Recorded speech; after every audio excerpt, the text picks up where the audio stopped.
Uta Vardanya Shri Bhadra Varsa Manya Sarva Siddhi Hum Om Guru Vajra Dara Suma Timonish Uta Vardanya Shri Bhadra Varsa Manya Sarva Siddhi Hum Om Guru Vajra Dara Suma Timonish Uta Vardanya Shri Bhadra Varsa Manya Sarva Siddhi Hum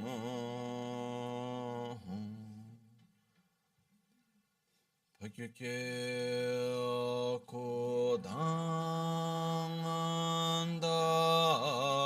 Kodandaki Lo Pakyuke Sundandaki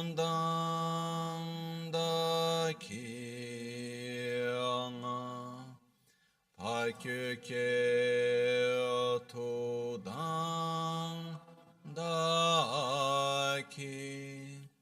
Yi Tüyerme çıktı Cingilo Pakyuke Kudan Dagelu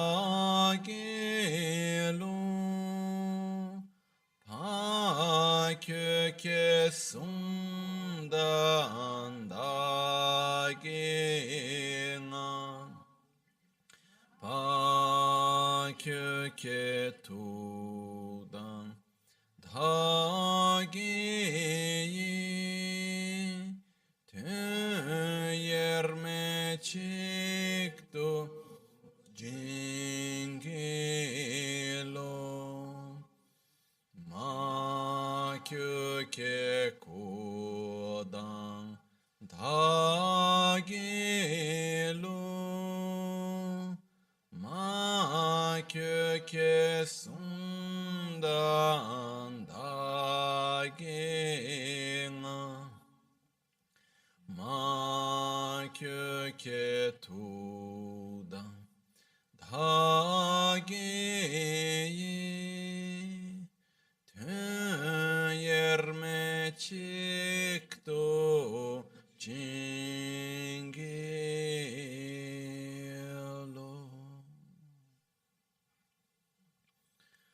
Om Muni Muni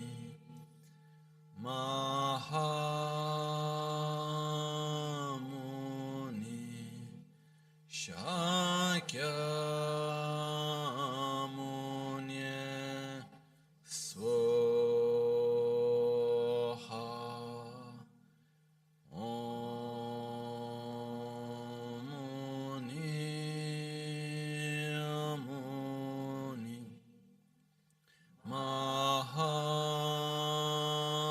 Mahamuni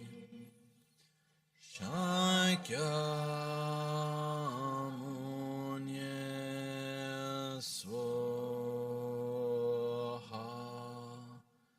Om Muni Muni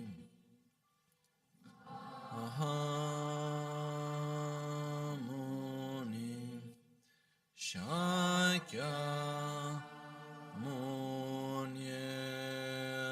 Swaha.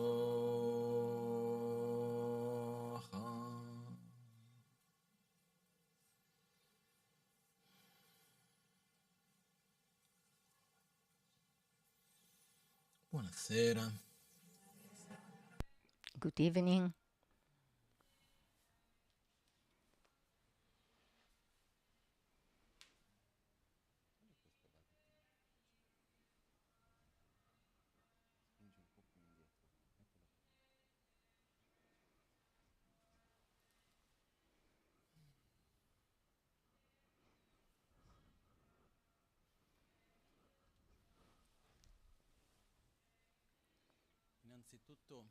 First of all, for me, as I've said many times, and each time I'm very sincere. I'm very happy to be here each time because this place, it's a place that gave me personally so much in so many years, and too many of us. And in this time that we meet here together, this is a place that gave a lot to each of one of us, and I'm the one of them who receive a lot in this place. For me, the reason is that it's normal and natural that we are somehow taken, we are overwhelmed, we are involved in many daily activities. So we have to do this, we have to do that, we have to solve this problem. Now starts the schools, the kids, the grandchildren, and the husband and the wife and the work. And how can I do? How can I do? I don't know who I have to vote. I'm convinced to what I have to vote, but I don't have idea to whom I have to vote. And we are completely involved in these days, the things. Now we are one day worried for Putin and the war. Just to say that every day we have a news, every day something happens. So if it is not one thing, it's another. And the normal thing is that are we are completely overwhelmed by the little things of our daily lives. From one side, this is okay, but this way to be driven away, normally we have two forces that drive us. One is the aversion and one is the attraction. I realize this summer of something that I never noticed before with so much accuracy, because it's not something that I never noticed before, but this time I noticed really with awareness. I was in a little village in the mountain. I wanted to eat something. I was looking around, searching around. There were few restaurants in this place. Everything was full, booked. I visited 6 different, I went into different, and the only one was open. They did not accept the dogs, and I was there with my dogs.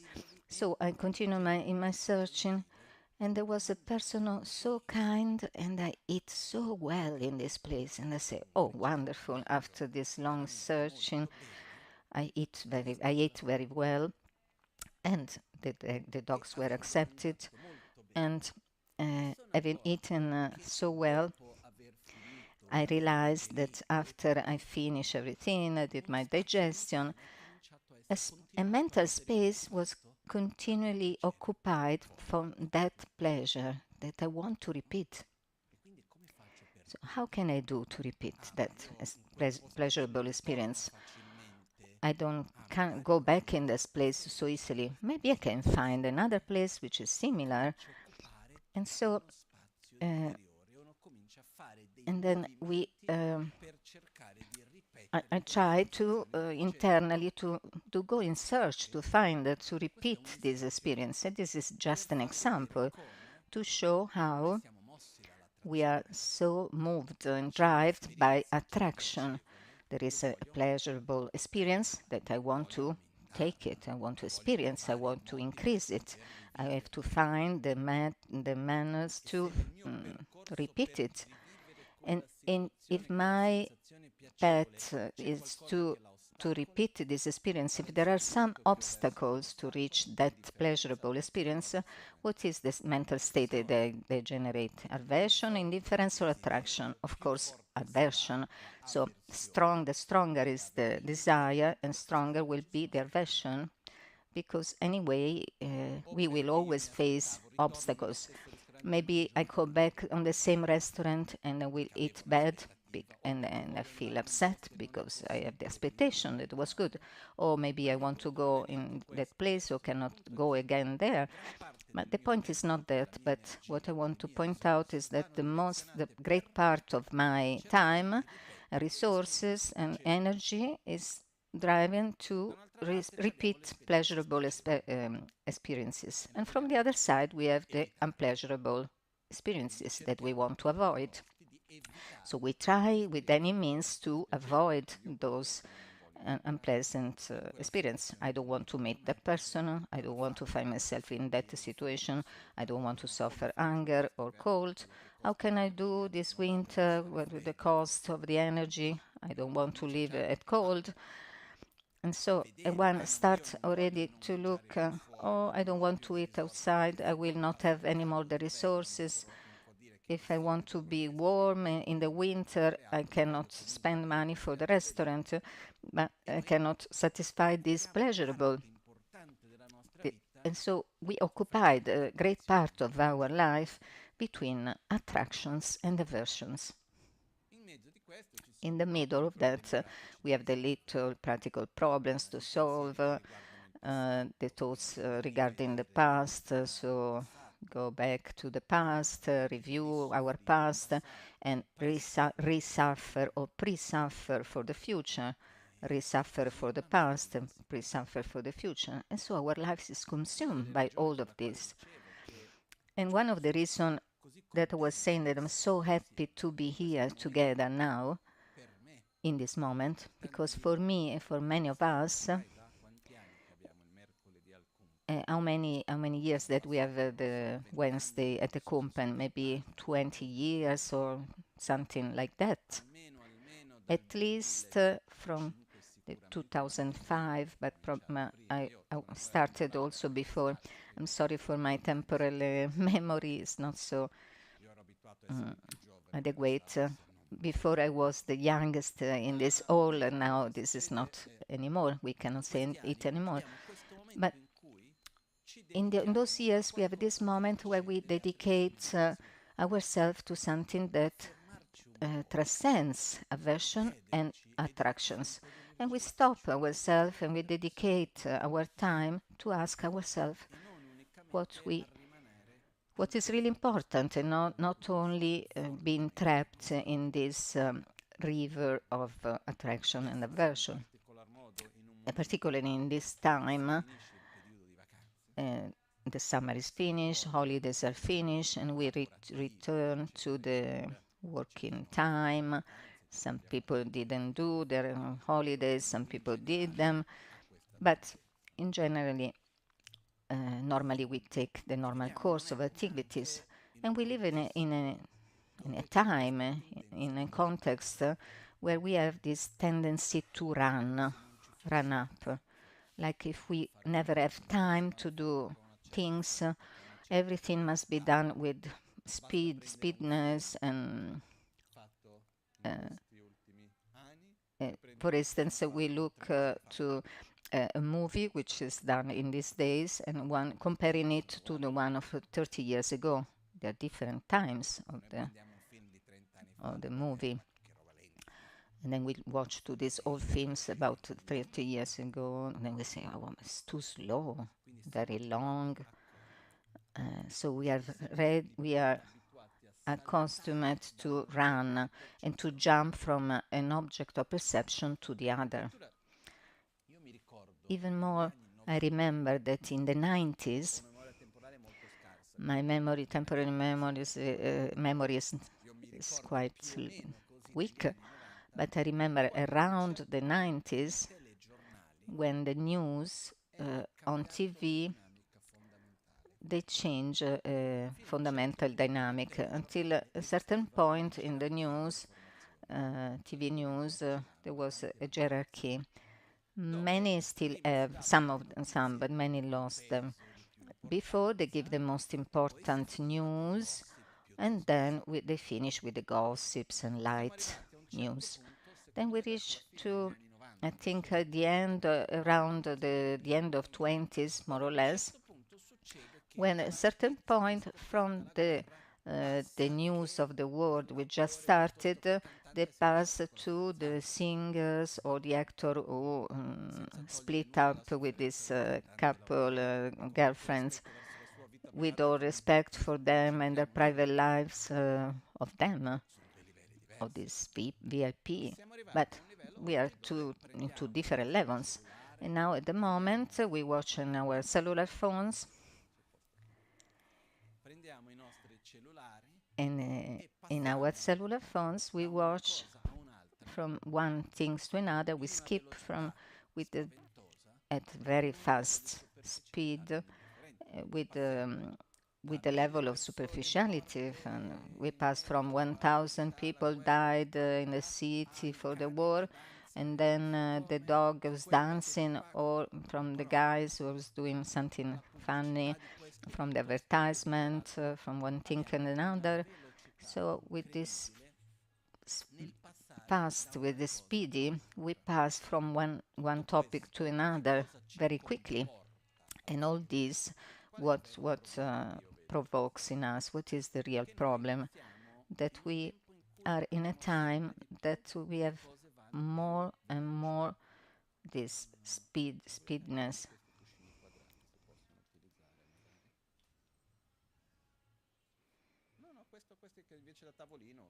You can use this table as a cushion if someone needs. So what is happening is that we are in something that is frenetic, is frantic. So what is really fast is not the world around, it's our mind. It is our mind. Because the planet is running in the same way and it's turning. Even if I read recently that they have to adjust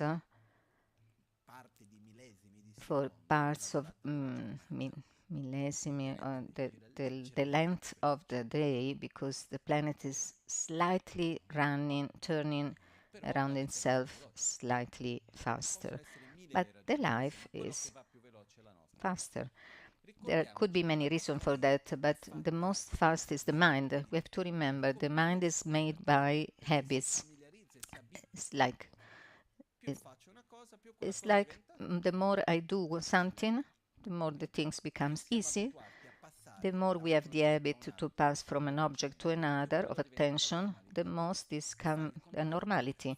And to do the opposite will become different. It becomes tiring. So what is happening is that we are in time that we run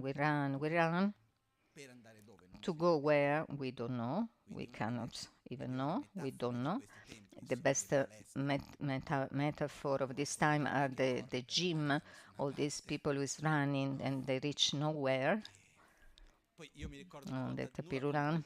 I don't have nothing against the gym, but I remember when I was in Brazil. Now I will go to Brazil, but I remember close to my mother house there is this gym with these big windows, and you can see all these people who run, and they stop, they're running, and then also they go on the stairs.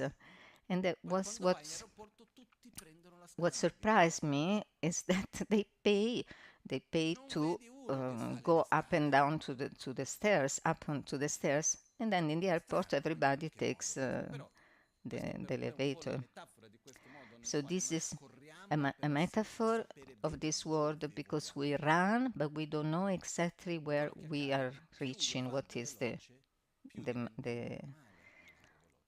end of the road? Our aim. The most I run, the most I get used to run. And my point, where I want to reach today, is that it's important for us, beside the walking, beside the doing many things, to have some pleasures, avoid sufferings, eat whatever you like, to have a comfortable life. Everything is okay, it's fine, but it's not enough. We have several kind of needs. We have four kind of needs, mainly. I never read in the Buddhism, it's not taught from the point of view of the need itself, but we talk about the four kind of generosity. And we say that if someone likes to help someone else, there are 4 ways to help the others. First, you have to help them materially. Secondly, you can help giving love, then giving protection, and then at last giving dharma. It is the spiritual help. Why this form of generosity? Why we have 4 types? Because we have 4 different kind of needs. And when we find ourselves in front of someone and we like to help the other, give something to the other, we have to remember that the act of giving is the best action that we can do for others. In front of this gesture of giving, this action of giving, we have to ask ourselves, but what you really need? Because the giving, to be correctly, requires a base of humbleness, because I have to give you what you need, not what I want to give you. And this is not so simple.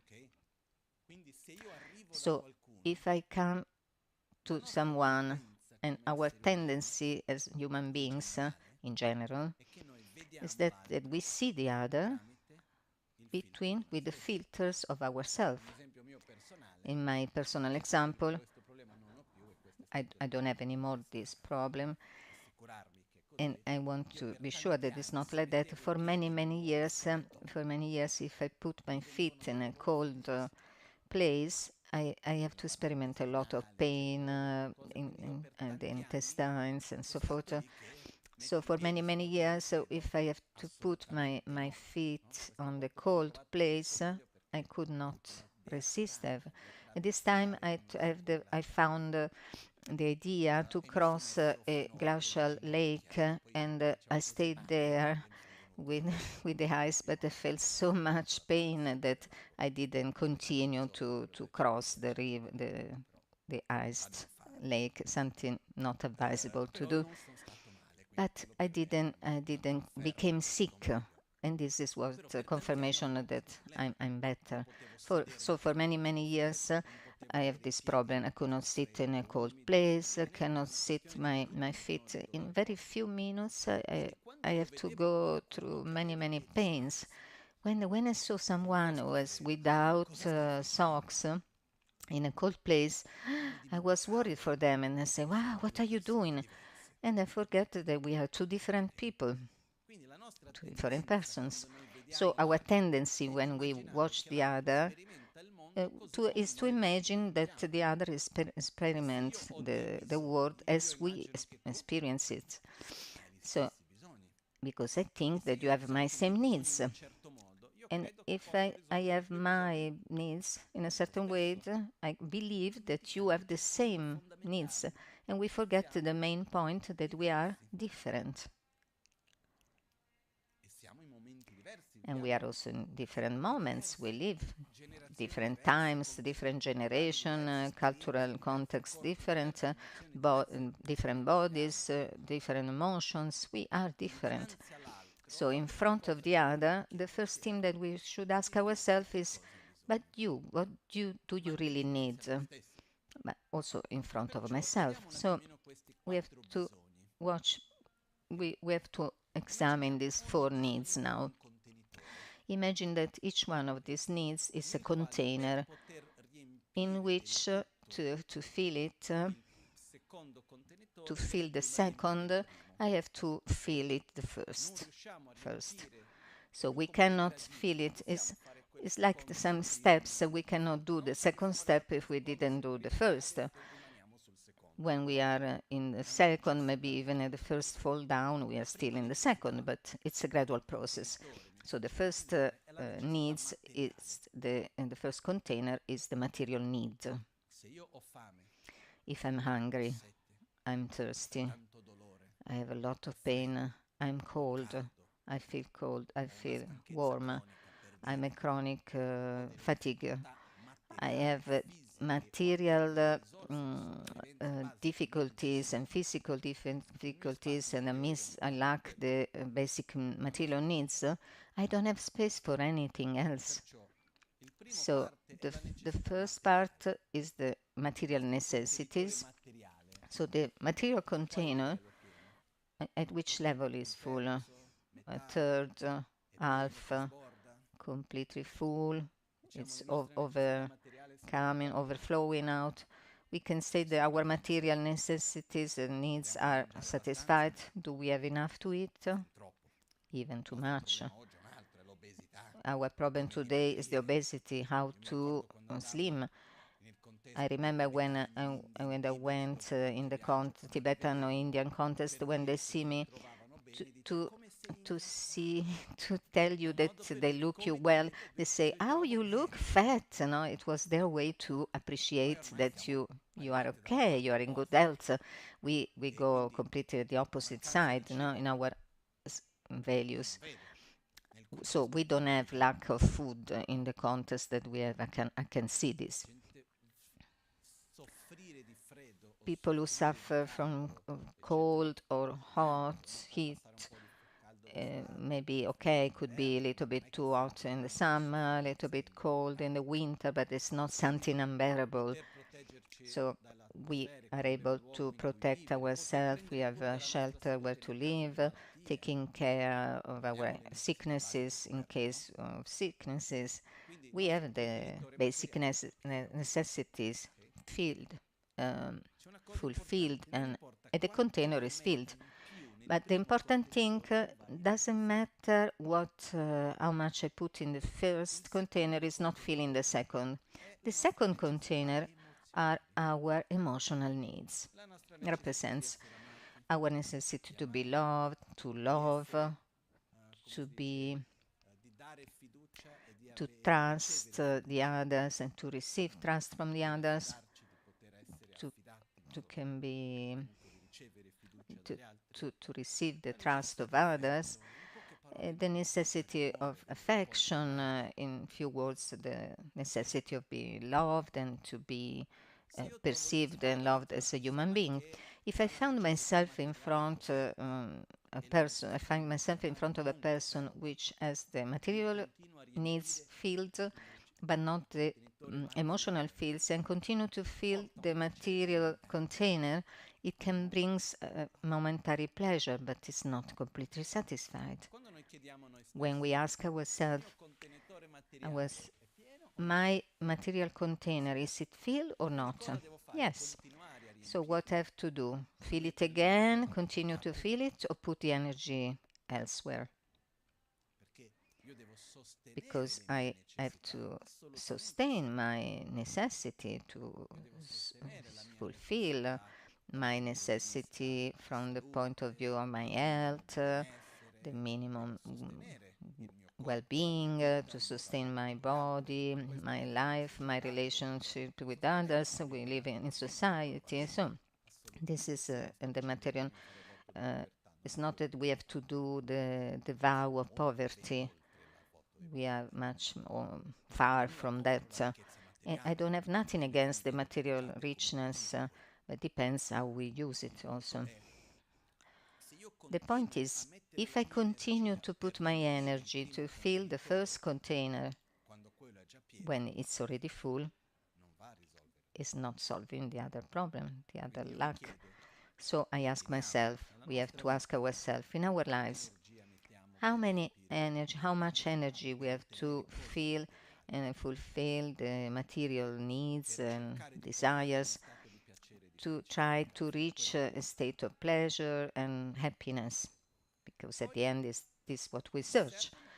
Then maybe these material things just the needs or don't need, but is fulfilled, is filled. So is the first in the same way when I go to ask a person, I have to ask what do you need? When I want to help myself, in the same way I have to ask what I need, because if the material needs are not satisfied, this is the priority. If it is satisfied, it's not more than priority. The second one is the emotional need, the one to love and to be loved. But in reality, the emotional need is much more satisfied when we love instead of if we are loved. Because if we think to overcome our emotional need, waiting that the other have to love us, maybe they love us, but it's not as we expect, it's not maybe enough for us. And it's beautiful to be loved, but it's very, very, very much better to love when we allow ourselves to see the other,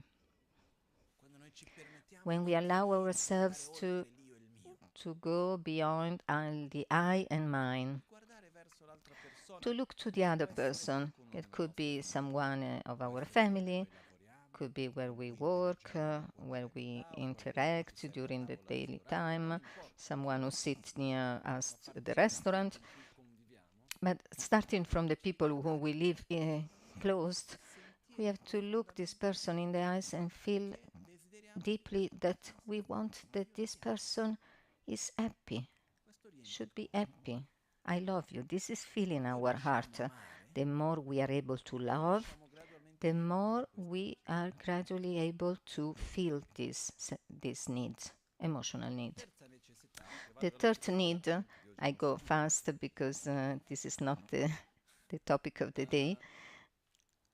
I try to go fast. The third need is the necessity to feel sure, safe. This is one that it's quite satisfied. We have to imagine. Materially, I'm okay.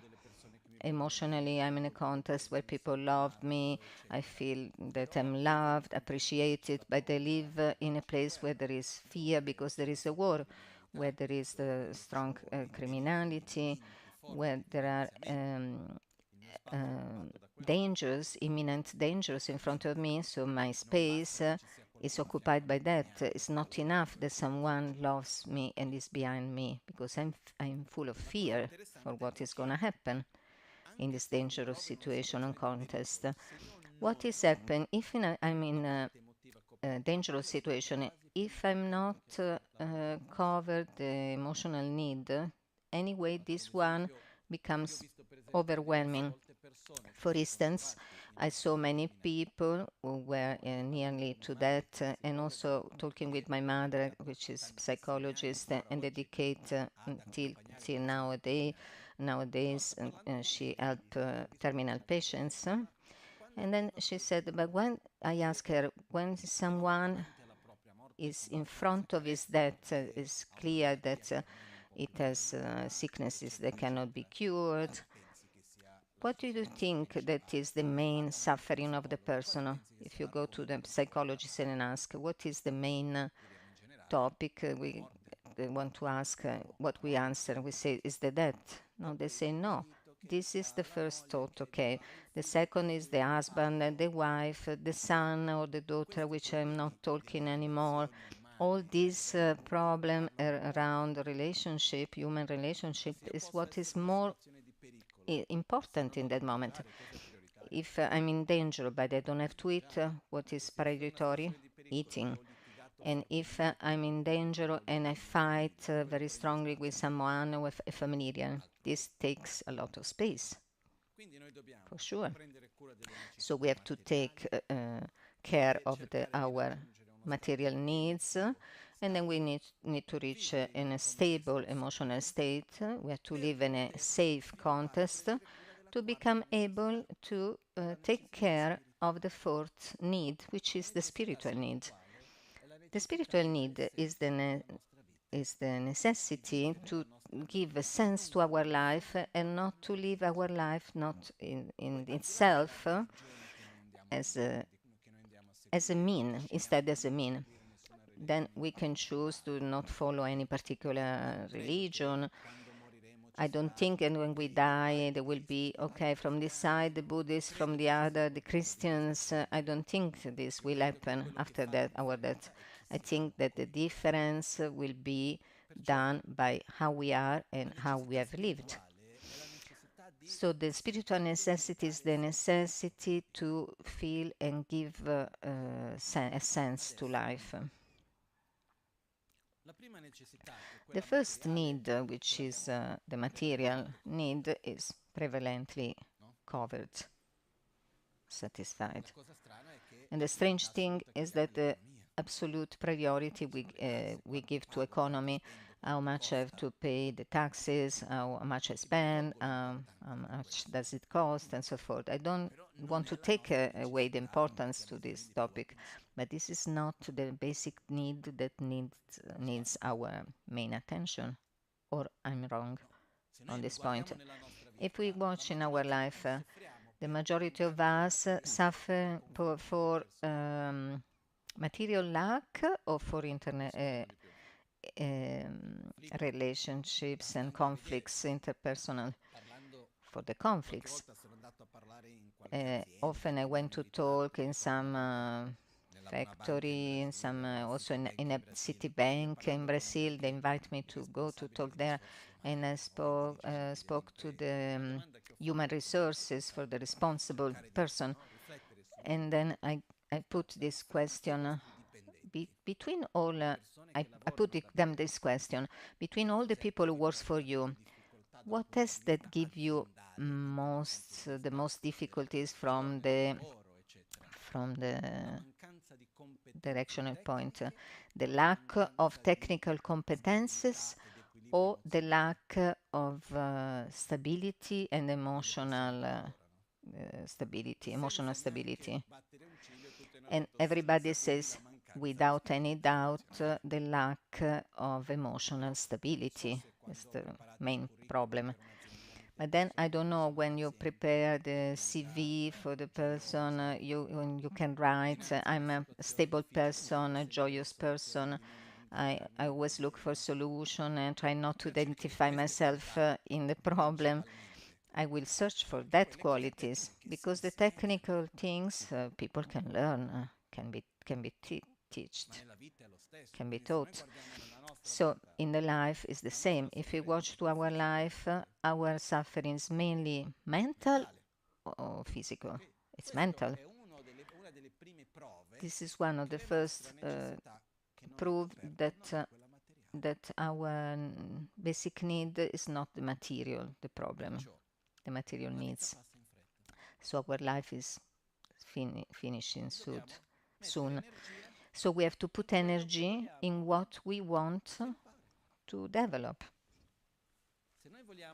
If we want to push our life through day after day to find ourselves at the end of our death in the same place where we were before, one can choose it, because we have two basic modality to live the life. One modality is to survive, where I face each situation, life situation between aversions, attractions. I try to avoid suffering. I want to search pleasure. Some people more elaborated, some people less elaborated, but this is what we try to solve our problematic, daily problematic, and we live day after day, and we react in front of what is happening. The other modality is a little bit more difficult, but according to me is the better, that we live our life not to reacting in front of the different situation, but we live our life with the awareness to direct ourselves to what we want to reach, where every day, every experience that we live in accord of the way that we are living it is building our future. In other words, I can live the present as a result of the past and let me taken away, driven by the past. I do this because this happened. I react in this way because some other person says something against me. This person is like that. So we live our present as a reaction to the past, very past or close past. Another possibility is I live my present as a cause for the future. You talk me with aggressivity, but I want to cultivate gratitude, harmony. So I speak with harmony. I speak to you with respect, not because you talk me in aggressive way. I want to be the saint of the situation, but because I want to build up a relationship of harmony. So I have to react and act in the where I want to reach, where in the way I want to react, not automatically. I don't know if this is clear, the difference between the two. So what we are doing, noi, we want to interact every day with a different situation in an aware modality towards the particular direction where we want to reach, or we will react in front of the different situation in the best way possible. We have two possibilities. What is worried me a bit, just open and close the brackets, what it looks to me, it seems like, how can I say,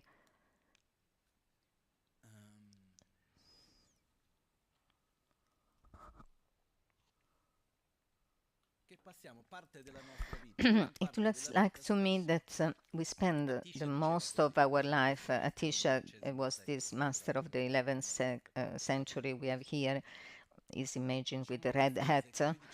His sentences, what he said, during the night we sleep and during the day we are distracted, and so the life is passing by. What is worrying me is that we spend this much part of our life solving the problems, accumulating material resources and consuming the material resources, taking care of the body, have to eat, have to digest, have to take care, everything consume energy, my energy, and when I have a little bit of time to do what I want, I am so tired and overwhelmed and try to entertain myself. So we can spend infinite time in a kind of samadhi with this the one-pointed concentration, focus concentration, attention in one point. Samadhi is the meditative state for excellence.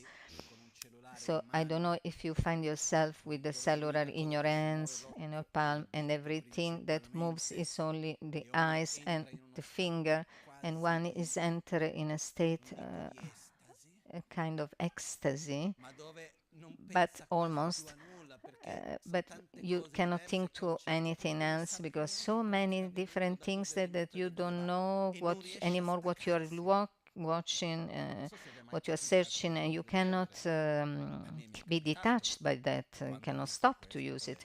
And when I saw this, it happens to me, and I said, never more this will happen to me, because I know my weaknesses. So otherwise the life is passing by. When we realize it, it's too late. It's already past. And it's quickly passing.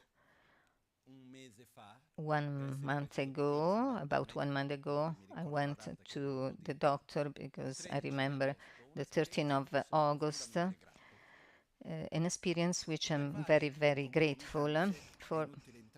Certain detail, context for an insect is not clear which it was. The doctors say it was very strange. I had an anaphylactic shock of this allergic reaction. I faint, and at the end everything was fine, but was a critical moment. After I went to the Gompa a few days after, in the Gompa, where there was a mandala in Albagnano, similar this square one, and in the center there is this insect that was the one who picked me. I saw it's there. Oh, look, it's there, and it's still there. I think it's that because like a kind of big fly that is not moving, probably is that. And I have the feeling, I said, oh, so nice. And now I have to go with adrenaline injection. I have in the near room, but I always have with me. And I see this is a very beautiful fact. Very beautiful. Why? Because when we are in front, we have to face our mortality. This does shaking ourselves and take ourselves out of this um, state of, not awaken. So we don't realize the preciosity of each moment, and we let that every day passing by and it's running one after the other all the days in our lives, where the very important things we let it go, to show love for the people we love, to ask sorrow, pardon when there are some conflicts, some regrets, some resentment. And we cannot allow this.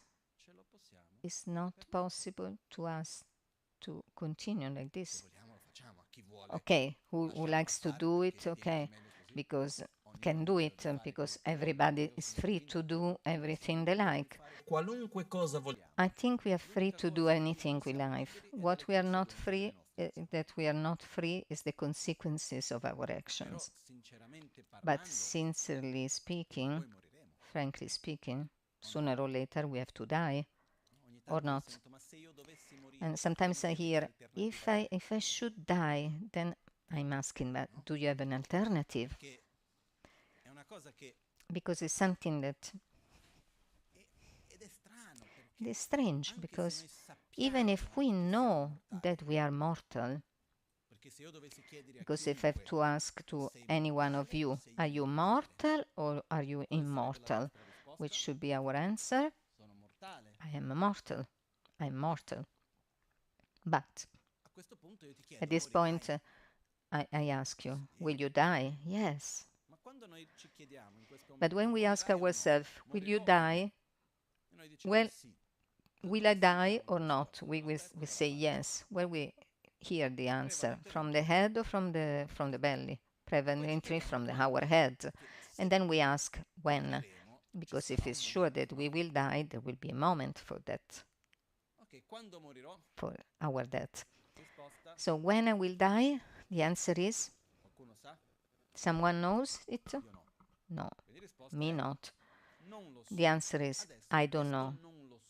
Now, this I don't know, it includes the today, or I don't know between now and 30 years later, maybe one day, who never knows when.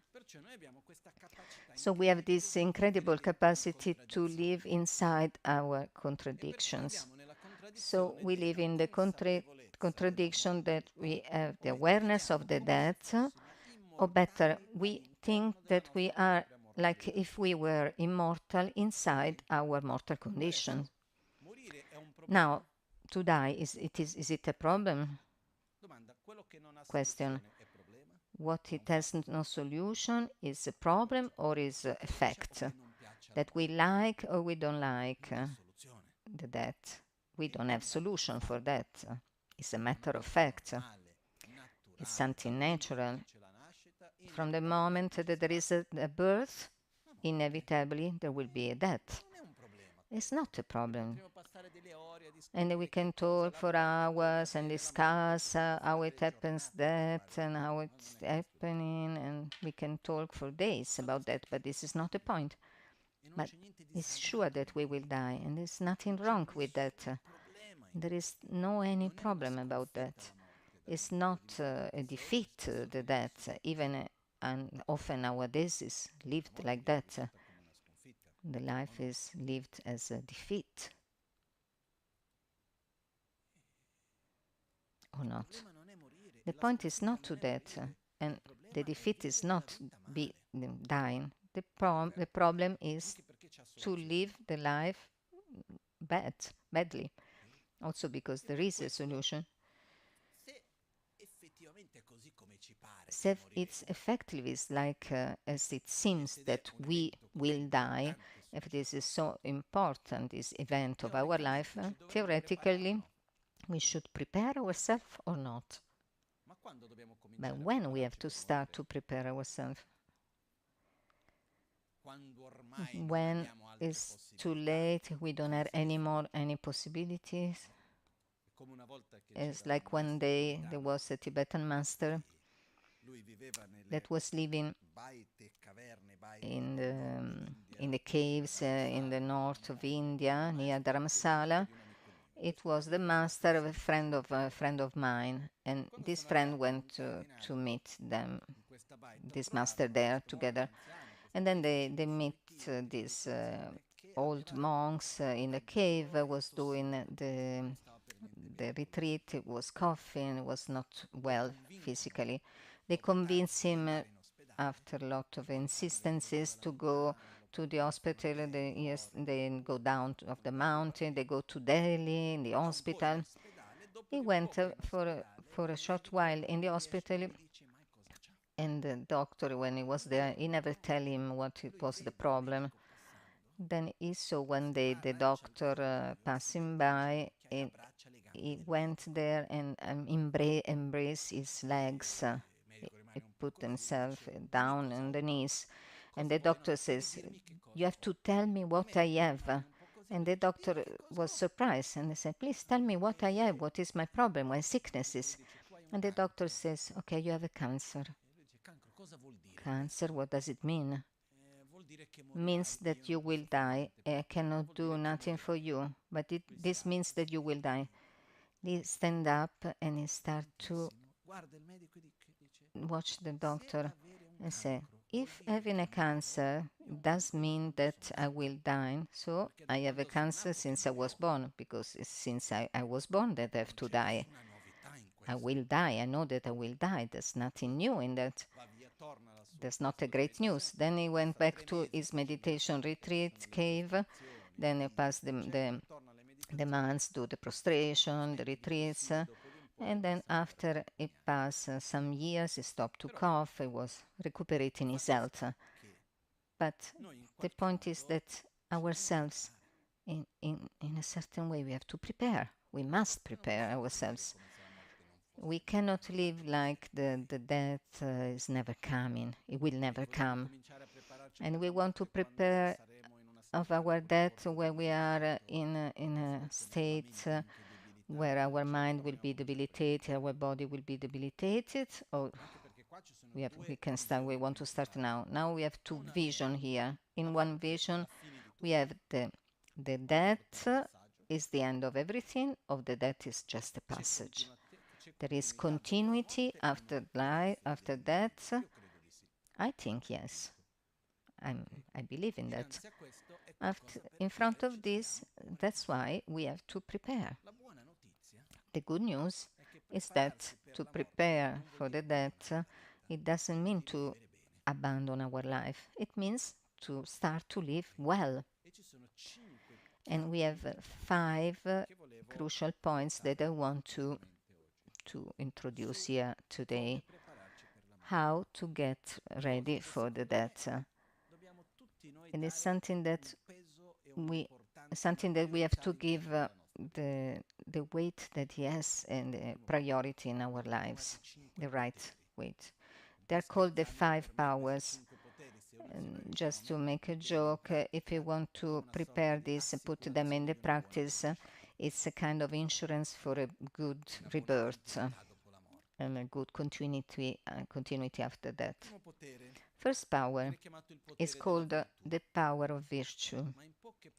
In few words, it means, in a practical way, means to have an healthy relation with material possessions. So where the material things, most possessions, money, whatever material that we theoretically possess, is nothing more than a means and not an aim in itself. So I possess something because this object has a function for me. Where it does not have anymore this function, I don't need it anymore, and it has no more value for me. Therefore, don't possess the things for the simple fact of possessing them, having them, but to see the objects of possession as something that has a function, that have a function. It's a simple exercise that we can do, not easy, but simple. We go home, we open a wardrobe or a drawer, luggage which is closed there for a long time. We take one of these objects one by one and we ask to the object, am I at your service or you are at my service? Because when I am at your service, I have to clean, I have to hold you, I have to protect you, and you don't do nothing for me, you don't have a function for me. Sometimes the function could be the function of memory. For instance, when I talk with a person, a very beautiful lady in Brazil, a wonderful person, when I talk about this in Brazil, she came to me and said, I gave away a lot of things, but I have a collection of jewels. I don't use them anymore, but I open the boxes and I remember my husband that gave me this, and my son gave me that. In that moment, in that occasion, I used the other. So it's a way to connect myself to my memories. Okay, so they have a function, as I told to her. But if I'm in front of an object and this object has no function apart from the fact that it's possessed by me, now the possibility are or I give away, or we sell it, or we throw it away, or we give it a function. But we don't keep it without having a function. The next step is to look at the object and say to ourselves, do I want you or do I need you? And we make a distinction between I want and I need, from desire and need. When I want something but it's not, I don't need it, the more I want, the less I have. So at a certain point I have to say, I want it, but I don't need, so I give it away. When we can we are able to do it, this gives a certain sense of freedom, liberation, and lightness. So we can rapport ourselves with in an healthy manner. So the objects as a specific function, as they are means and not aims. Maybe I have something that in this moment this object has not a function, but it gives me a sense of security for the future, of safety. I have some money deposit there. In this moment I don't need, but I know in case of necessity I have them and they have a function. Of course, we try not to have excuses. This is the first part. So to learn to have a better relation and give the right value to the material things, and particularly in this moment, this period of life, particularly of our society, where there is a crisis, in society. We are not like 3 years ago. Things are going a little bit worse from the economic point of view. The point is to review our life, style of life, what I need and what I need. What I need, what I want, and what I need.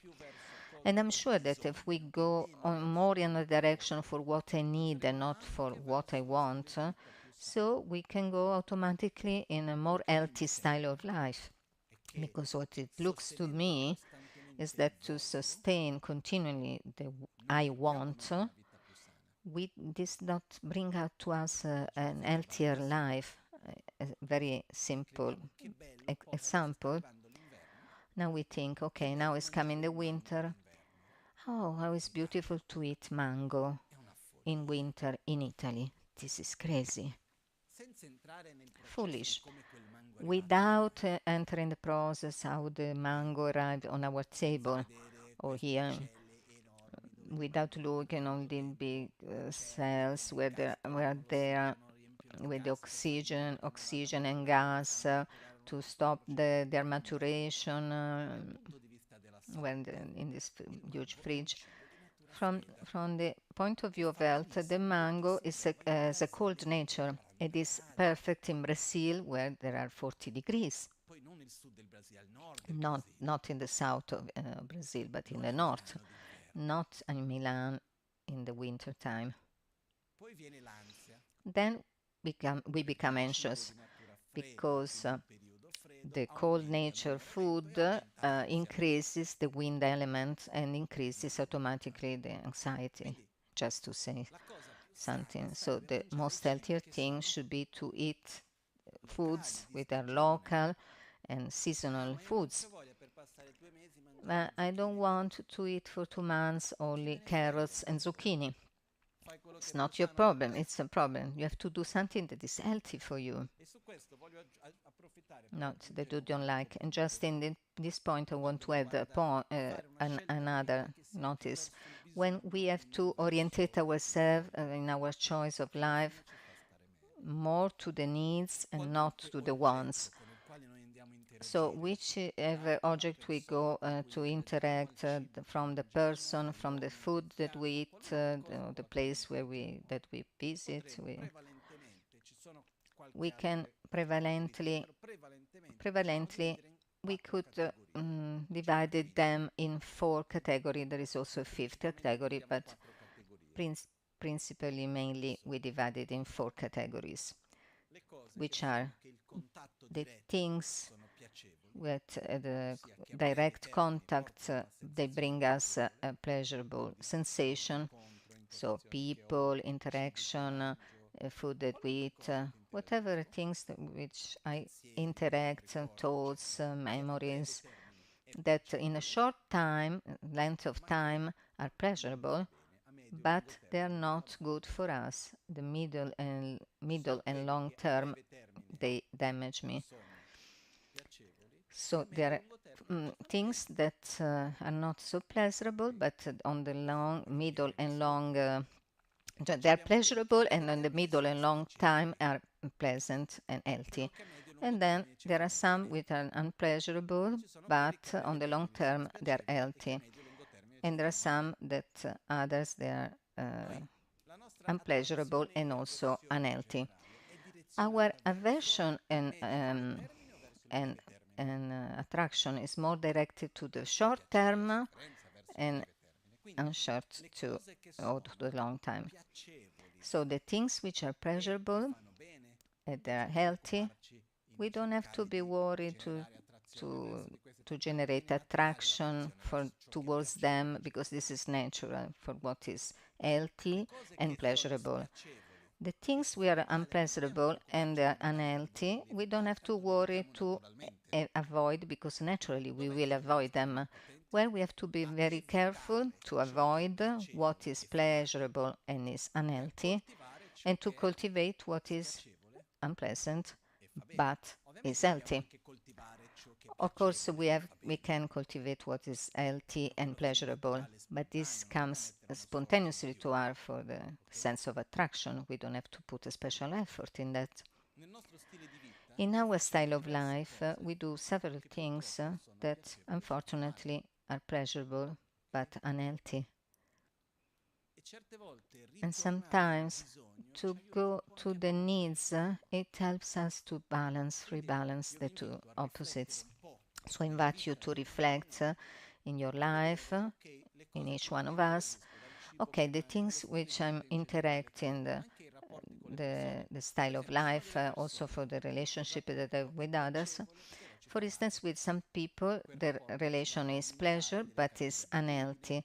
This increase in our bad habit, but is pleasant. All these relationships, we should nourish them or we should avoid them. There are some relationships which are unpleasant but they're healthy for us. They bring us wellness. These are the best of them. They are the one who is pleasurable and benefit us at the same time. But everything in any aspect of our life, style of life, of the way of wear ourselves, to what we wear, to act, to sleep, to eat. We have to watch more on the middle and long term, not on the short term. So the first passage is we have to relate ourselves with the material things in a healthy way. Ask ourselves, what do I need and what I want? When I'm buying something, I ask myself, do I want it or do I need it? The most of the time, what we will answer, I want it, so I don't buy it.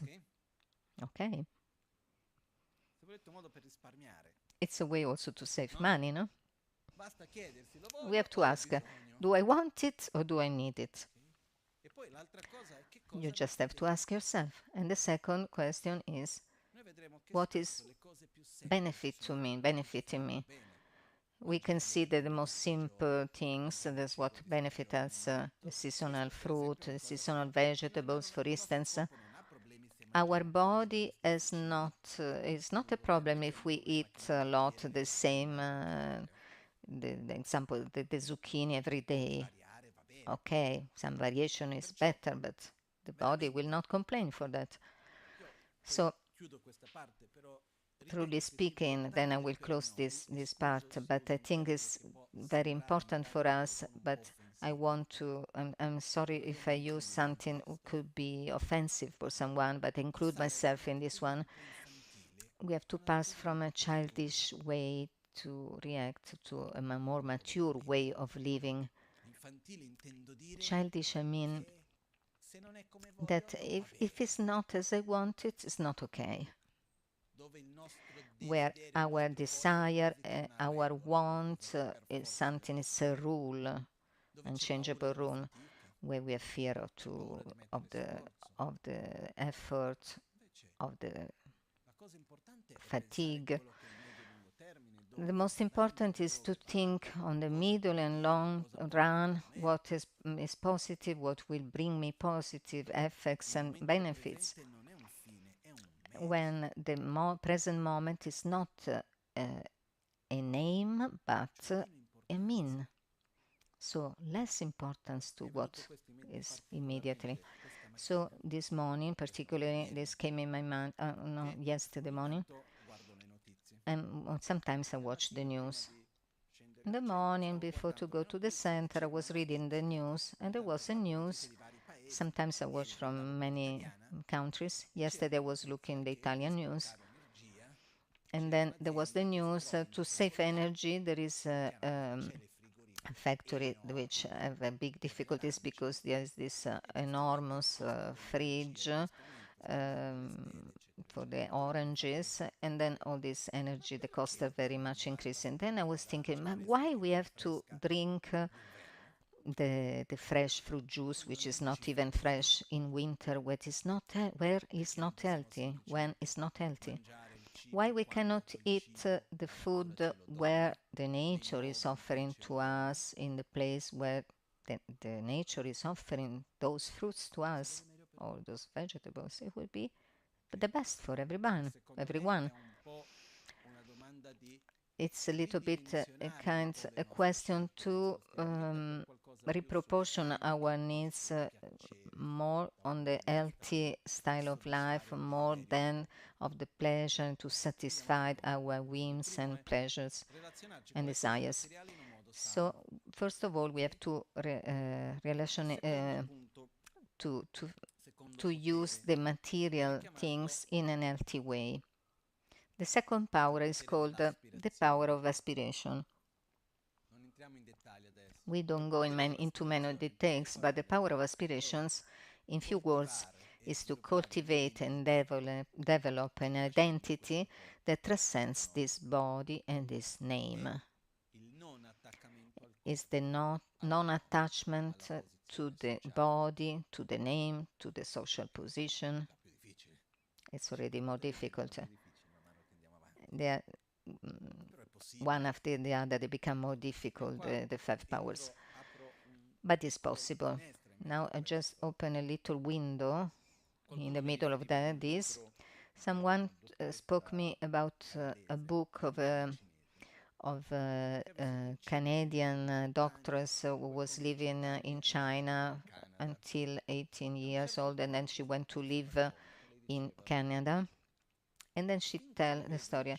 Until I was living, this is her story. Until I was living in China, the emphasis given in the cultural contest and to my parents, it was the importance to study, of my moral conduct, the importance of what were my beliefs and my knowledge. So my identity was based prevalently on that. I finished the study, what are my votes, and then my identity, my values, my principle. After a few years in Canada, for the first time, I realized that I was basing my identity on the imaging of my mirror. Before that time, I never saw myself in the mirror as a point of reference to see who I was.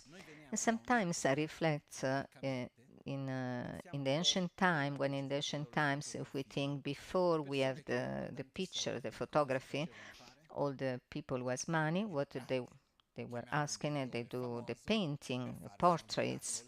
So they call a famous painter to make the portraits. Then slowly there comes the mirrors and people start to watch themselves. How it was the identity of the people where the mirror were not invented? On what it was based? On the physical aspect? I don't think so.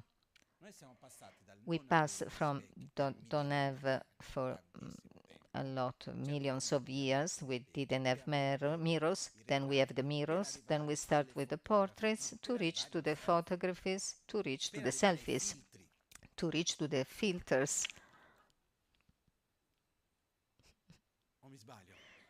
Or I'm wrong. I was shocked when a friend of us told me, I have to do the passport, man. I have to printing the picture for the passport, and I put the filter for the picture of the passport. The problem is that I start to identify myself. I'm that one, that thing. So I'm not more anymore my value, my knowledge, my feelings, my experiences. I am my imagine. And this is terrible. It's difficult. It's heavy to live. It's tiring to live. Therefore, for the second power, we have to watch less at the mirror, don't do the selfies, don't put the fingers, understand that I'm not that thing. When I watch in the mirror, what I see, spontaneously what we say. We watch ourselves in the mirror, what we say, our face. No, it's not true.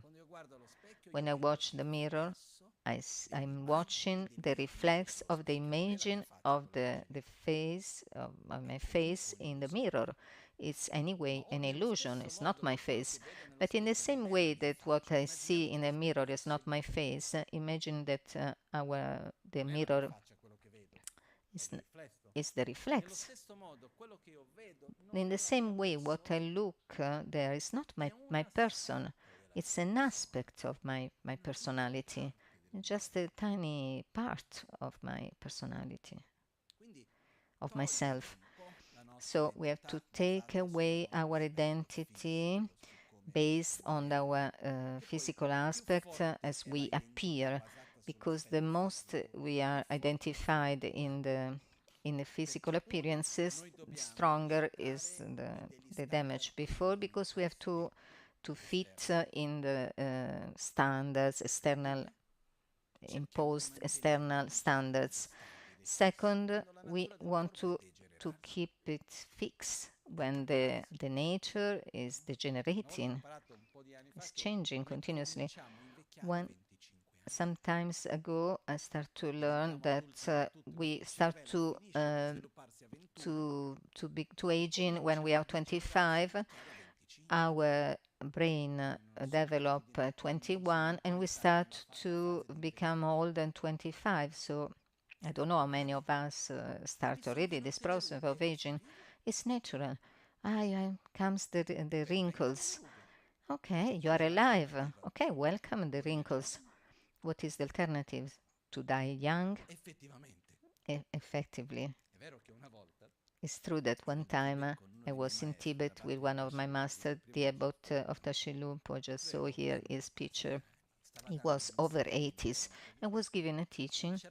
And at a certain point in a passage in the Tantra of Guya Samaja, they said, this is the meditation to, there is a particular meditation to not become old, not don't generate the wrinkles, the white hairs. And he said a little bit like, okay, there is these things, it's not so important. Even for me was not so important, but I was looking him, and I was looking him, this man with 80 years old, he didn't have a wrinkle and not even white hairs. But beside this, what is the alternative to fill ourselves with Botox and to have a face without expression? Or I'm wrong? I never noticed this one. Few days ago in the news said, someone told me, you see, this one is full of Botox. You see that everything is moving, the mouth is moving, all the rest is fixed, stay fixed. But the real problem, if someone is happy with that, okay, welcome. But the point is that more and more we go to reinforce our identity on something that is illusory. Because I'm not this face, and this body is a part of myself. But sooner or later I have to leave it. I am much more than this body. So I take care of my body with affection, with love, with care, but I'm not the body. Not only the body, but only from the point of view of the relationship with other people. If we have to choose a person to whom to stay together and to have a relationship in a couple or in a family, we prefer a person who is aesthetically beautiful with a bad temper or a good character and something aesthetically not beautiful. If this exists, I will prefer a person who has good quality and good character, good temper, but is beautiful. Then I said, okay, you are beautiful as a postcard, but not to live with you is impossible. Because if we want to desire, to be desired, to love, and the beauty that we have to give emphasis to develop is the inner beauty, without taking to something that we should not care about external beauty, external aspect. I'm not saying that this we should not do, but there is a limit. So the second power is to cultivate an identity that transcends the body, that transcends our social position, our name, and gradually feel that I'm something that is going beyond this. It's a part of me that was existing yesterday or today, yesterday, and it will continue because the body of today is the same of 10 years ago. It's the same body. It's the continuity of the same body, but it's not the same body. Or not. The mind of today is the same of 20 years ago? No, it's the continuity of that, but it's not the same, right? So in the same way, the body is in continuously transformation, but this is a part of, there is a part of ourselves that continues, and there that we have to take care of that. Third power. The first, not attachment to the material things. The second, non-attachment to the body, the name, and the image. And the third one, name and position. The third one, what are the characteristics of myself that I don't want to carry in the next life, in my next life? Let's say that I die today. what is something of mine that I don't want absolutely to bring again with myself. Of course, the material things we cannot choose to bring or don't bring. The body we cannot choose to bring it with us unless the theoretically knowledge also we cannot choose to bring with us. What we bring from life to life is the so-called predisposition, the deep habits, our deep habits, our emotions and our habits at the level, the most deeper level. I said to myself, I don't want to reborn lazy. I told to myself many times. So before dying, I have to face my laziness, not in a conceptual level, but on a deep level. I don't know if you want to bring yourself your jealousy, your envy, your fear, your anxiety, the nervousness, the anger, the selfishness, the obsession with the I and the mine. So the third power is this. This I don't want it to be. I oppose myself. All these things I want to leave behind me. So if I don't want to carry them with me, I have to leave it there before when I'm in life. I don't have time to be jealous because soon I will die. I don't have time. Ah, but this person said, the person did, the other say, the other done, have done. I cannot consume my life and continue to cultivate in me what I don't want to carry again with me anymore, like the resentment. Is damage us or not? We know why we have to be so stick ourselves to what was happened. At a certain point, we leave it. We give up. It's fundamental to make peace with our past, to be at peace with the present, in peace with the present and with the past. This is very important, and we cannot wait the last days of our life to be in peace with the past. We have to do it right now, and this is valid for each one of us. It's true. So where I recognize that there are some habits, some behaviors, some conducts, mentally, verbally, emotionally, physically, that I find out they are not healthy for me. I have to oppose myself to them. I should not follow them. I don't want to carry them with them. Is it difficult? Yes. Why? Because we have the habit. To change the habits is tiring for each one of us. It always has been like that. It has always been like that. But the things that they're bad for us, we have to avoid them. How we can do to avoid them? First of all, we don't nourish them, we don't follow them, we don't give space to them, we don't react with the same dynamics to give nutrition to them. And one of the manner that we can stop, we don't have to justify ourselves. I don't know, I know that I should not become angry, but you did. It doesn't matter what is going to happen, it's not a good reason to become angry, jealous, envious, and so forth. Without feel guilty in ourselves, we have to accept ourselves to and direct ourselves. Is coming the jealousies? Okay, jealousy. Then I say, no, I don't want to follow you. I don't nourish you. Fourth power is the so-called power of prayer. It's the power to direct our wish, our desire, our energy towards something that is virtuous, that transcends this life. And we have to imagine ourselves beyond this life. And it's not necessarily to imagine want to reborn in the place or in the paradise. But wherever I will find myself after this life, I want to have the opportunity to love and to be loved. I want to continue to grow internally and to be in a context where I can be of benefit to others. Just an example. But to have this desire who transcends this life, to have a direction that is going beyond the present moment. And the last power, the fifth power, is the power of familiarization.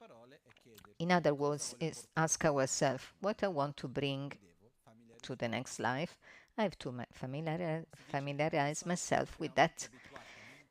There is, example, a person who is so strong habit to lie will be reborn with a predisposition to lie. I don't know if you ever observe the children, example, some children very much they have the predisposition for something instead of another, and the parents say, no, why this son is like that, the other is different, what I did wrong with them or good. Beside this, there is the genetic and then whatever the education, there is also the predisposition from other lives. This is the answer. So, which are the positive aspects that I want to bring with me? I want to be patient. I will be reborn as a loving person. I want to have harmony with myself and the others. I don't want to get to be driven by anger. I want to be generous. So what I want to bring with me, I have to cultivate it from now, in the present. Okay. At the end, okay, we can say, okay, maybe we can say it's a joke. Dying, it's a joke. Maybe we don't have to die.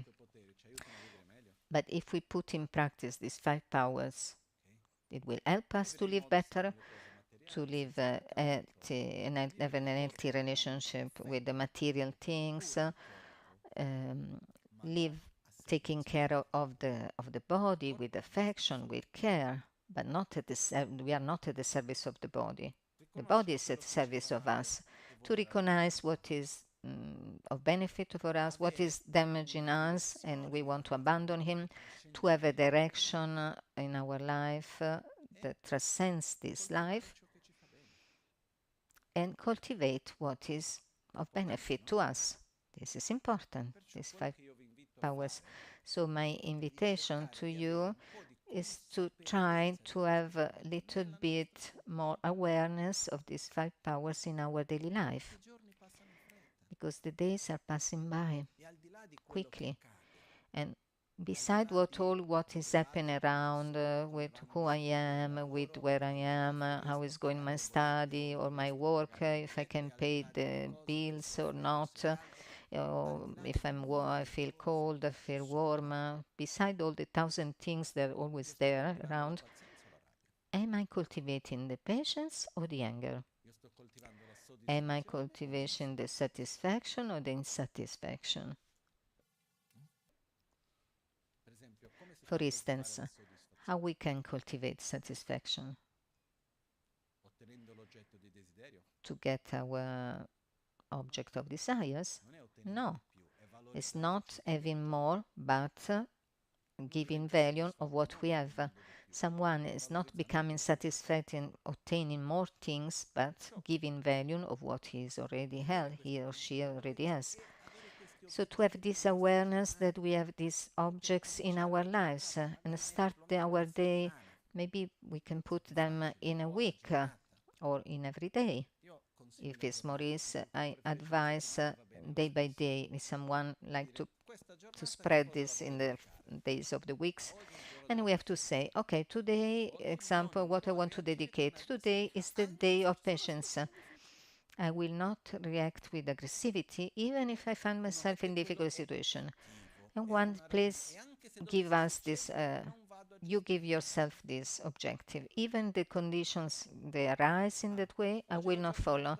Oh, today is the day of the affection. I dedicate myself to manifest my affection towards the others, to show loving kindness. Today is the day of respect, of the constant concentration, of the generosity. Today is the awareness day. We have many.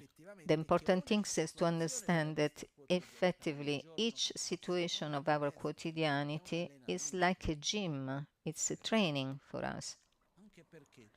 Also because there is a principle, basic principle that is also basic of the physics. I don't know much about, but the principle is that wherever there is interaction, inevitably there will be transformation. It's not possible that there is an interaction without there is also a transformation. And each time that in our life, each time we interact with something, naturally we are transforming ourselves. But we can transform in a way rather than in another. And this depends on ourselves and not from anybody else or anything else. So therefore, we try to remember in our lives, in our daily lives, there are many things that we have to face, many things to do. We have the time to have fun. Some people like something, other people like other things. Everything is fine. But between all of this, we have to there is something who is driving with sailing, and we need to take care. We have to cultivate what is important for us, even if it's tiring.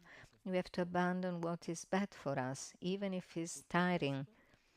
And everything, the most important things, I pray you to remember. You have to have affection with yourself, affection and love. You don't have to beat up yourself.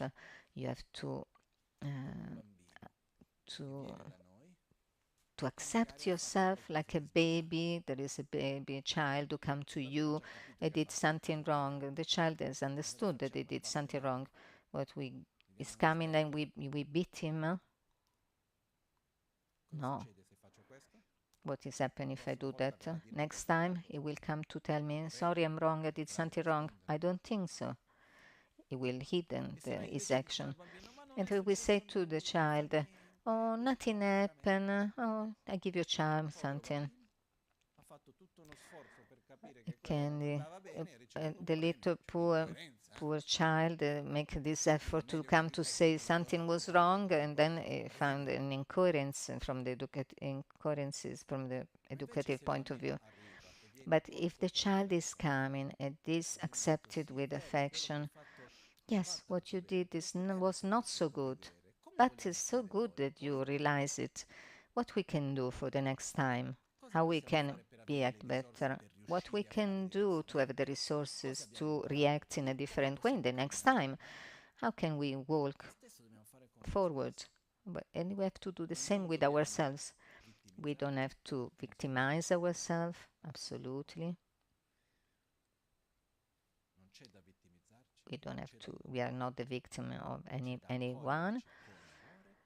We have to accept ourselves with love, and we have to redirect ourselves. Direct or redirect ourselves.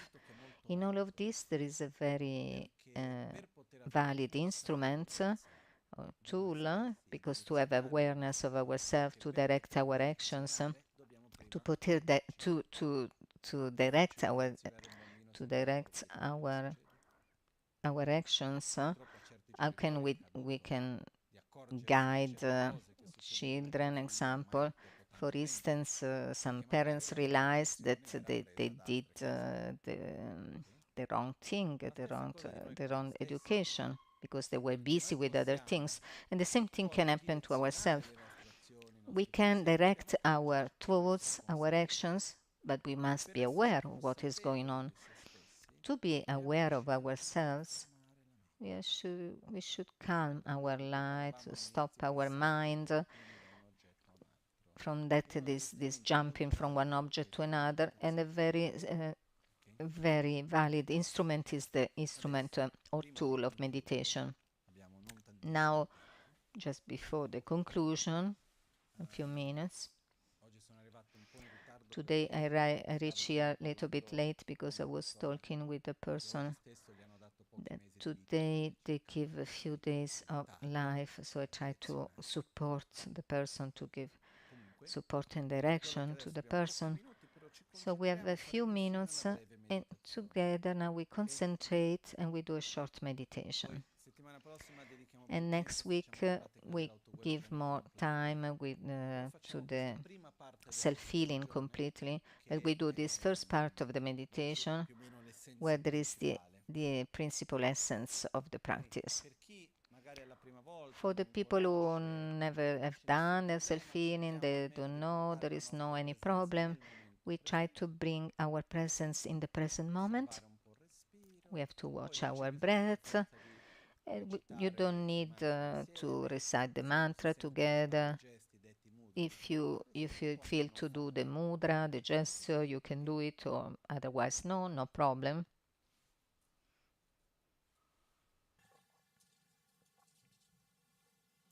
Ci sediamo We sit in a comfortable position with the back straight but not tense.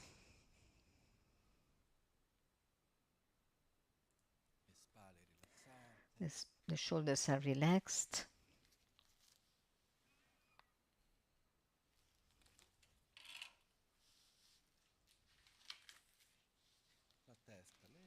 The head is slightly forward.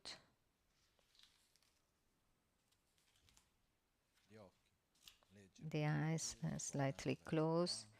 They watch down. The mouth is relaxed. Our awareness is on our breath. We allow ourselves to be present at the present moment.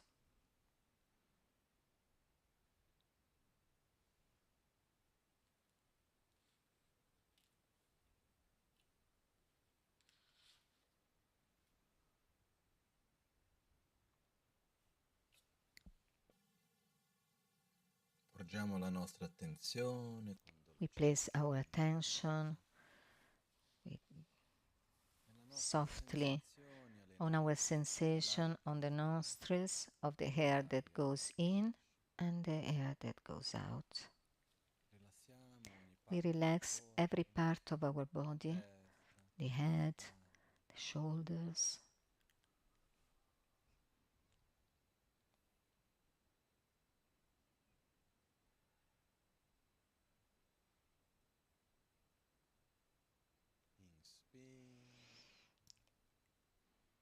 Breathe in and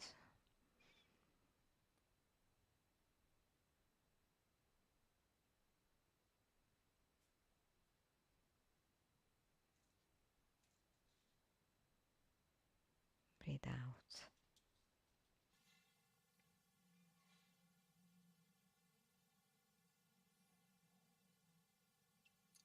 Visualizziamo il nostro corpo We visualize our body as a body of light. Light at the center of our body. There is the center channel. On the side, the two side channels. We have 5 principal points of energy at the head, at the throat, at the heart, 3 fingers below the navel, and at the base of the spine, the so-called secret chakra. In this moment, our chakras, our point of energy, they are a little bit blocked. At the head from the ignorance, at the throat from insatisfaction, at the heart with resentment, anger, sadness, anxiety, at the navel from arrogance, from miserliness, and the secret chakra is blocked by the fear from envy and jealousy. Inhale and breathe out. In the space in front of us appears Guru Buddha. Guru Buddha is the personification, the embodiment of wisdom, love, of our qualities developed to their maximum potential. Guru Buddha is in front of us in the aspect of Buddha Shakyamuni, in the aspect of our Guru. His own chakras are perfectly balanced. Guru Buddha smiles at us. From his 5 chakras emanates rays of lights, white from the head, red from the throat, blue from the heart, yellow from the navel, and green from the secret chakra that absorbs in our respective chakras.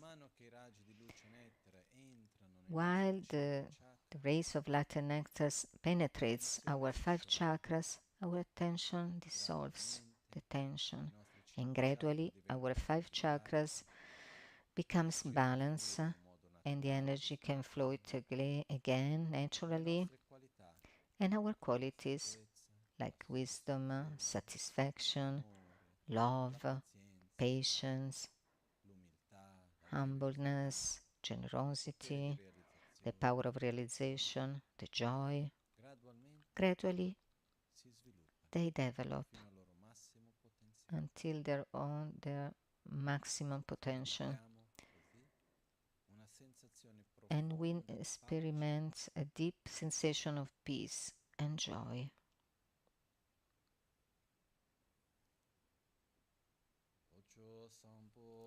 Gyu trashi pa tuche tempe trinle yarngoda pelge drolor zampe tse parche palden lame shabla solvade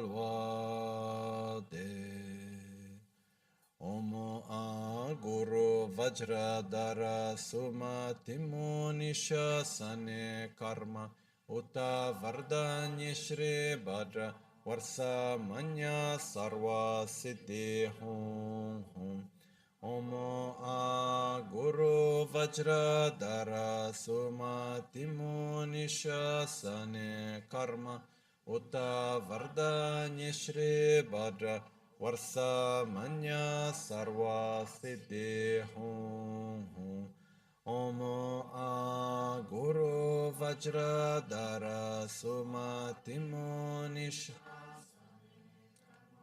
Uta vardanya shri bhadra Varsa manya sarva siddhi hum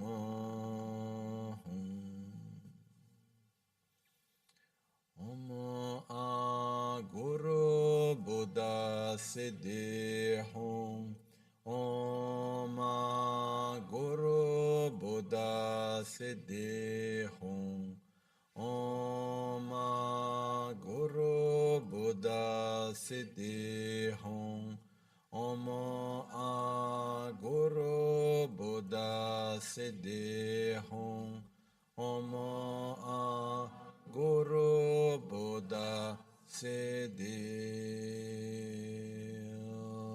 Hum.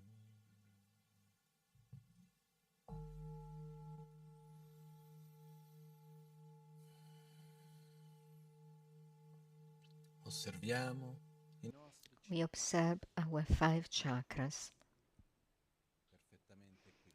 They are perfectly balanced.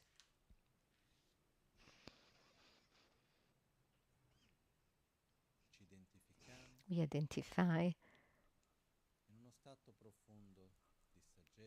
in a deep state of wisdom, harmony, satisfaction, love, patience, joy,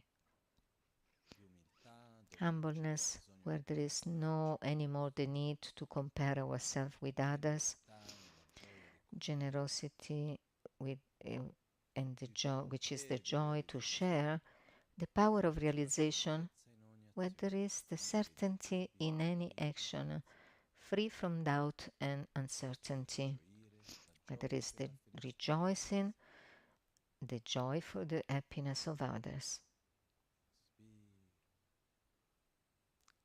I breathe in and I breathe out.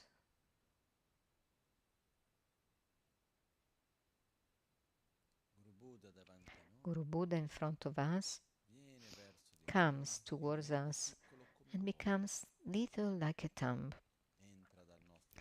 It enters our crown chakra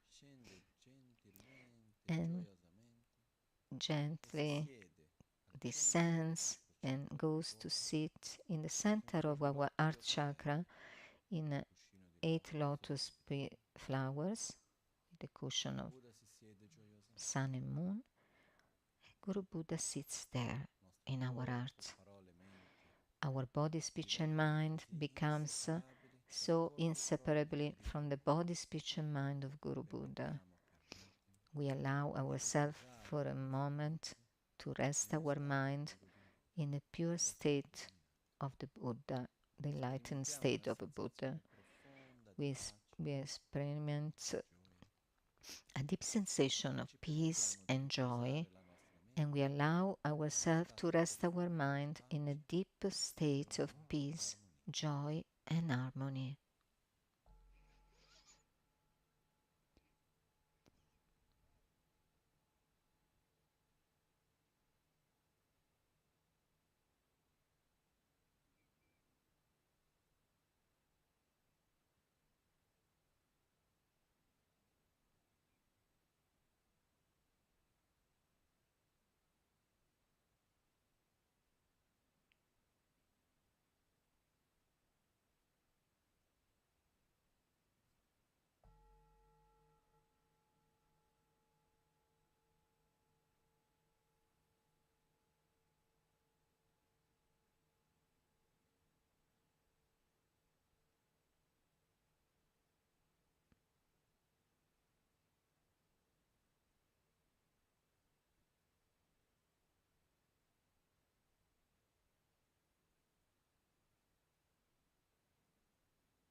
Manteniamo la consapevolezza. We keep our awareness on our breath, and in this deep state of peace,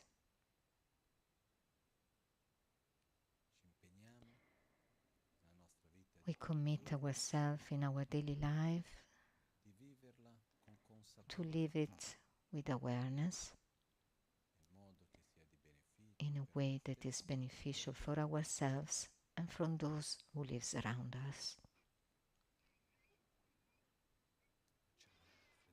We do our dedication prayers.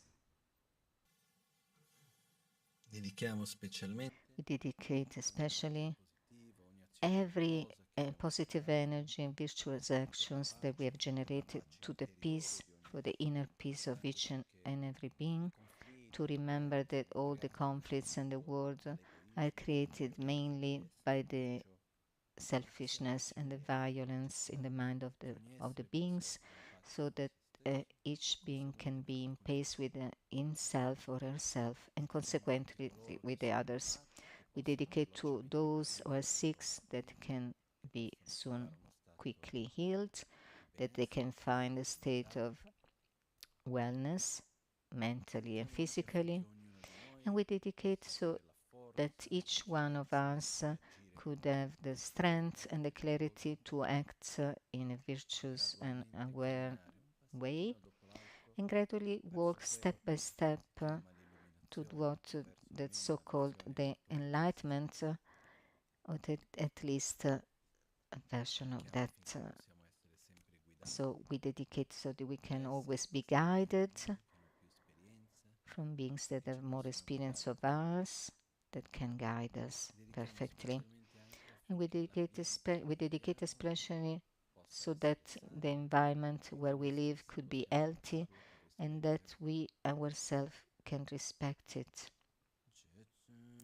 Lame kutse rapten chi nam kratin le chochur gepadang losan tempe drume sasum ki drove munsela tato ne gyuru chi kewa kuntu yanda lama dang dralme cheki pela longche ching Sadan lamge yönten rabzone dorje change kopa nyur tobe shon Nimo dele tsendele nime kuyan delek shin Nintsen takto delek pe kuncho sumke chingelo kuncho sumke ngodru Kuncho sumke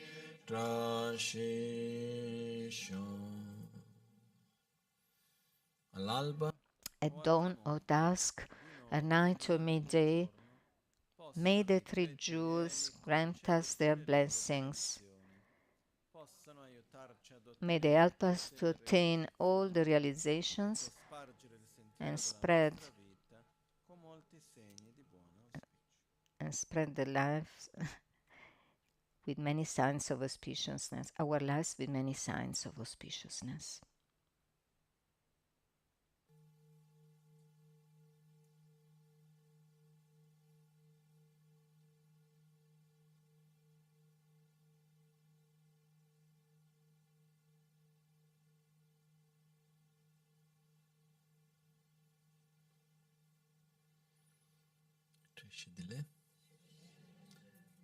io voglio I want to thank everybody.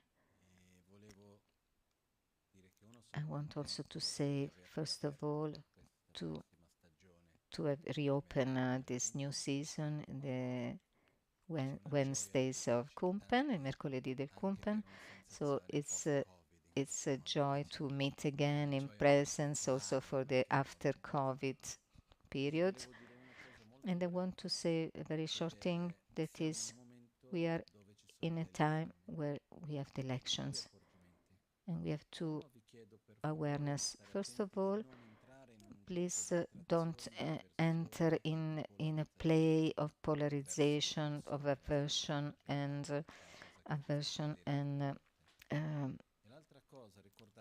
sì.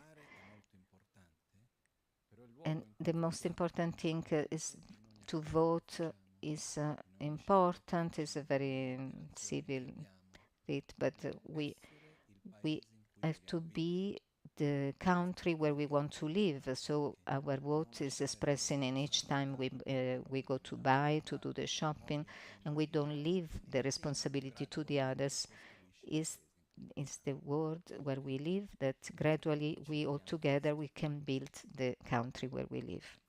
Thank you. See you soon.